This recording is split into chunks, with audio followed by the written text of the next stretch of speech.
The pay-at restoration projects require two types of monitoring to meet the requirements of the Collaborative Forest Landscape Restoration Program, CFLRP, implementation and effectiveness.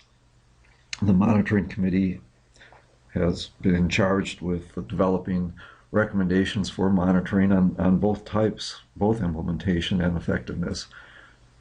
What I've done is put together two rough drafts of business process diagrams for the two different types of monitoring. And I'm beginning in this video first with implementation monitoring. And again, it's in format similar to our project design and NEPA business processes. The format is a swim lane diagram. So for implementation monitoring, the three different swim lanes are the Pay-at Forest Coalition at the bottom, the Forest Service in the middle, and the contractors on the top. This draft business process is done in the context of CFLRP reporting requirements, annual reporting requirements for, and I think it's, I've done that because I think it's relevant to the implementation monitoring that the committee. But let me first just identify a few items on the flow chart, particularly in the middle, the Forest Service requirements for the CFLRP. On the right side, annually is a requirement to submit to Washington, D.C. a report on progress. And so that's this symbol over here on the right side. On the left is an important part, and that was in 2012, the proposal, the Pay-at National Forest proposal was accepted. And as a result, similar to the other 22 forests involved in the program, they needed to design a 10-year work plan. And this is relevant to implementation monitoring because the work plan template includes a potential set of 27 performance metrics. I've included that along with the work that the committee has done in order to one assumption here is that since the starting gun was fired in 2012, that there is a 2012 database of both vegetation conditions and road and trail and recreation infrastructure conditions. And if that's not the case, then that certainly is something that the PFC should consider as a recommended priority. What was the condition of the forest, particularly in terms of those key items where the coalition has made recommendations? In the center, a very important part of the job of the Forest Service is to award contracts. The contracts are the mechanism to implement the treatments and the restoration actions. Now, contracts are awarded only after there's a record of decision from the NEPA process, rather than redraw the business process for NEPA. I'm just showing that as this circle in the middle and labeled it NEPA. So from left to right, there is a process annually where within the context of the 10-year work plan, contracts will be awarded, and based on completed work, the Forest Service will submit an annual report to Washington, D.C. And just a footnote, there is a report for 2012, and I'll get to that in just a minute when we're done with this diagram. Over on the lower left, the committee has recommended that the PFC adopt monitoring questions, or at least identify monitoring questions and issues. I'm suggesting here in this draft that the next step is for the committee to review those questions within the framework of the 10-year work plan. In other words, compare the performance metrics that are in the 10-year work plan with the monitoring questions and determine where there is a match. Is there a need to modify? If so, let the Forest Service know that. If not, then the process can continue.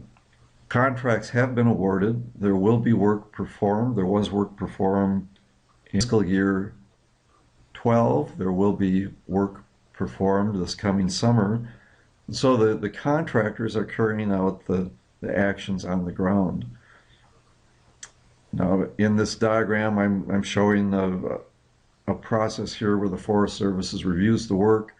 If they determine that modifications need to be done, this decision block accept, no, I'm assuming it's just a temporary condition where there needs to be work or adjustments made by the contractor, and eventually the contractor will meet the specifications of the contract. But that leads to acceptance of the work, to a very important part of the step, and that's updating the database, the Forest Service database, to the current condition. If it's a vegetation treatment, for example, and the stand was a PVG2 large tree size class stand with high density canopy closure, and a thinning reduced the density to a low condition, then that ought to be reflected in a database to show that the condition has changed from that condition in 2012. A similar concept with roads. If a road was decommissioned, it changes the condition from 2012 as a result of that contract work. What is the current condition of the road? What decommissioning action was actually applied to the road, and what road segment was that? So that database of the current condition would then provide the basis to make a report, and also to produce maps of what has changed within the landscape area as a result of the contracts. Now, moving down from there to the coalition, I think what we've discussed in the past is field trip reviews, and I'm suggesting here that the coalition do exactly that this coming field season. Either the committee by itself, or the committee and whoever is available goes out to the field and reviews completed work and makes an evaluation. As a result of the field trip review, there may be a need to adjust performance metrics, or in other words, the data that's collected in order to track the work. If not, that's fine, but I'm just suggesting that there is a loop here to make adjustments if necessary.